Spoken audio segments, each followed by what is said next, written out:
டர்க்கியுடைய ட்ரோன்களும் வீசப்பட்டதாக சொல்லப்படுது. அப்போ சைனாவை பொறுத்த வரைக்கும் சைனாவுடைய தயாரிப்புகள் எல்லாமே டூப்ளிகேட் அப்படிங்கிறதையும் இந்த தாக்குதல் மூலமாக நிரூபிக்கப்பட்டிருக்கிறது. இந்தியா சைனாவுடைய முகத்திரையை கிழித்து உலகத்திற்கு காண்பித்திருக்கிறதுன்னு கூட சொல்லலாம். அதே நேரத்தில் அமெரிக்காவுடைய F-16 ஃபைட்டர் ஜெட் கூட அங்கு வீழ்த்தப்பட்டிருக்கு. இது அமெரிக்காவுக்கு மிகப்பெரிய அதிர்ச்சி.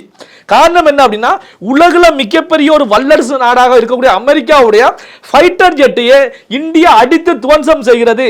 அதாவது அந்த ஃபைட்டர் ஜெட் மூலமாக இந்தியாவுக்குள்ள எந்த ஒரு தாக்குதலும் நடத்த முடியவில்லை அப்படின்னா இந்தியா எந்த அளவுக்கு வலுவோட வலிமையாக இருக்கிறது அப்படிங்கிறத பார்க்க முடியும்.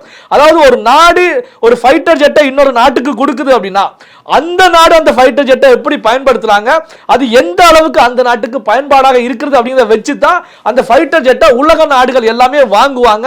அந்த ஃபைட்டர் ஜெட்டை பார்த்து எதிரி நாடுகள் பயப்படக்கூடிய ஒரு சூழலும் உருவாகும்.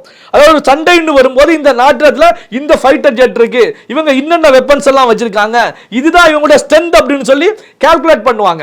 ஆனா இங்க பாத்தீங்கன்னா சைனாவுடைய வெப்பன்ஸும் அமெரிக்காவுடைய வெப்பன்ஸும் சைனாவில் செயலிழக்க செய்யப்பட்டிருக்கிறது, சிதைக்கப்பட்டிருக்கிறது. ஏற்கனவே நாம பார்த்தோம் HQ-9 அப்படிங்கிற சைனாவுடைய டிஃபென்ஸ் சிஸ்டத்தை பொறுத்த வரைக்கும் அங்க லாகூர்ல சிதைக்கப்பட்டிருக்கு. அதாவது அது எந்த விதமான மிசைல் ட்ரோன்களையும் தடுத்து நிறுத்தல, அது வேற விஷயம்.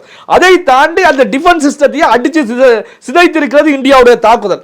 அப்போ பாத்தீங்கன்னா இது உலக நாடுகளுக்கு என்ன தெரிவிக்குது அப்படின்னா, சைனாவுடைய டிஃபென்ஸ் சிஸ்டமாக இருக்கட்டும், சைனாவுடைய வெப்பன்ஸாக இருக்கட்டும், அது யூஸ்லெஸ், யாருக்கும் பயன்படாது அப்படிங்கிற ஒரு மெசேஜை இந்தியா இந்த தாக்குதல் மூலமாக கொடுக்கிறது. இது சைனாவுடைய பொருளாதாரத்தையும் பாதிக்கும். காரணம் என்ன அப்படின்னா, சைனா கிட்ட இருந்து பல நாடுகள் இந்த டிஃபென்ஸ் சிஸ்டம் வெப்பன்ஸ்களை வாங்கிட்டு இருக்காங்க.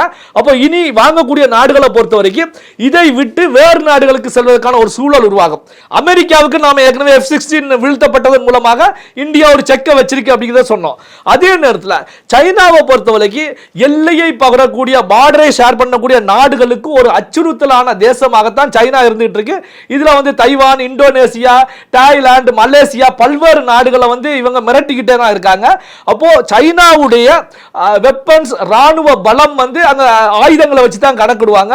அப்போ சைனாவுடைய வெப்பன்ஸை பொறுத்த வரைக்கும் ஒரு வல்லரசு நாடுகளுக்கு ஈக்குவலான நிலையில சைனா இருக்கிறது அப்படின்னு சொல்லி தான் இந்த நாடுகள் பயந்துகிட்டு இருப்பாங்க. ஆனா இந்த தாக்குதல் மூலமாக சைனாவுடைய வெப்பன்ஸ் ஒண்ணுமே இல்ல, தவிடுபடி ஆகி போய்விட்டது அப்படிங்கும் போது சைனாவை பார்த்து பயப்படக்கூடிய நாடுகளை பொறுத்த வரைக்கும் அவர்களுடைய பார்வை இந்தியா பக்கம் திரும்பும். அப்போ பாத்தீங்கன்னா இந்தியா கூட தான் எதிர்காலத்தில் டை அப் ஆகுவாங்க, பல்வேறு அக்ரிமெண்ட் விஷயங்களில் ஈடுபடுவாங்க.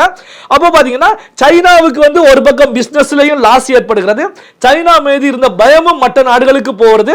மூன்றாவதா என்ன அப்படின்னா, சைனா இந்தியாவை பார்த்து பயப்படக்கூடிய ஒரு சூழல் உருவாகும்.